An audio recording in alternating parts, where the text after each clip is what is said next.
This expression as use it or you lose it is actually really quite true. If we don't keep working our brain, if we don't spice it up and bring variation to our brain, then it will just start to lose a lot of those connections.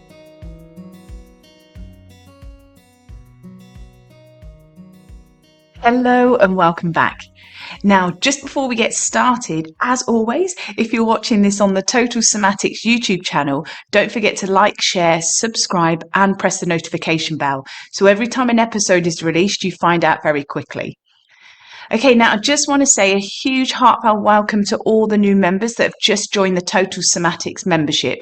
So the doors have just closed, and it's really lovely to welcome new friends into the membership. So I look forward to spending more time with you. Please stay connected. You know, or from the tour that I've just done with you, everything that's involved with me to support and serve you within the membership. So do check that membership tour out if you haven't already. Okay, so today what we're going to discuss is a subject that's going to really resonate, should I say, with all the friends within the Total Somatics membership. However, if you're not in the membership, you're going to resonate with this too. It's just in the membership, it's at a slightly different level because I'll be referring to different resources and how this is influencing our amazing brain. But as I say, everybody will benefit from this today, because when you want to hear more about your brain and the sheer capacity and the intelligence that we have within our brain, it's actually quite extraordinary.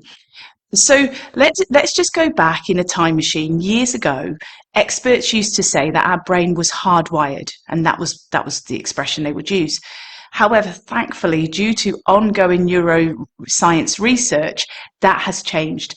And now what researchers are finding is that our brain continues to grow and adapt and change with our daily habits and routines.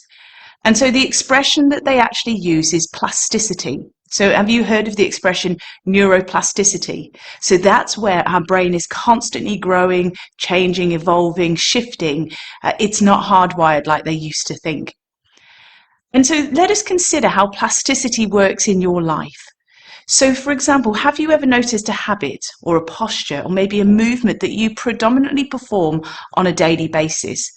It becomes second nature, doesn't it? It's just natural that you do that posture, movement, behavior. You don't have to think about it. However, have you noticed maybe activities that you haven't performed for years? So maybe years ago as a child, you may have played the guitar, may have played the recorder. If you pick those instruments up now and you hadn't worked on them for years, you'd find it very difficult to perform. That's because the synapses or the neural connections within your brain are very well developed within the activities that you perform on a regular basis. So that's why it'd be very difficult to try and pick up a recorder or a guitar if you haven't touched it for years, because those neural connections or synapses are not very well grooved or developed. So the reason for this, where there's a contrast between something you haven't done for years and something you do on a daily activity, this process is actually called competitive plasticity. Now, if you are in the Total Somatics membership, this is where you'll notice within the membership there is a rich array of resources. And I've deliberately created it that way so that you have a huge variety of resources. And this is to really spice up your brain and bring variation and differentiation to your brain and how you're noticing things. Because when we spice up your brain and we bring new actions and skills and thoughts and knowledge into the equation, then what we can do is start to override a lot of those neural connections or synapses that haven't been serving us well, maybe not helping with our posture, with our movement, with just daily rituals which are not serving us well and causing us maybe pain or discomfort. So you see, repeating this new healthy habit will allow for competitive plasticity to start to come into our favor. That's why I always say within the membership, you have your favorites, but please go and explore other sections as well, because this is where we're really spicing up your brain. We're creating new brain cells, which is neurogenesis. This is really keeping your brain nice and youthful and fresh and plump and healthy. Now, I want to share something amazing with you regarding competitive plasticity, and that is that it actually does change your map. So within the Total Somatics membership, your brain map will start to improve with regular practice. So when we're consistent, we will start to see there are changes within our brain map. And I want to share with you how this evidence was first of all started, and then of course it's developed further from there. And that is that neuroscientists have really demonstrated this process of competitive plasticity by showing how it does thicken and create more neural connections. It actually makes your brain that little bit heavier as well, because there's so much more happening within there. And so your brain map are basically regions of your brain that correlate with different parts of your body. So that's what I'm referring to. Now, I'm going to be looking down at some of my notes just to share with you this incredible research that some neuroscientists discovered years ago, but of course it's developed much more from there. So what happened was a neuroscientist actually mapped out a monkey's hand in their brain. So they had a look at the orientation of how their brain was configured for the hand.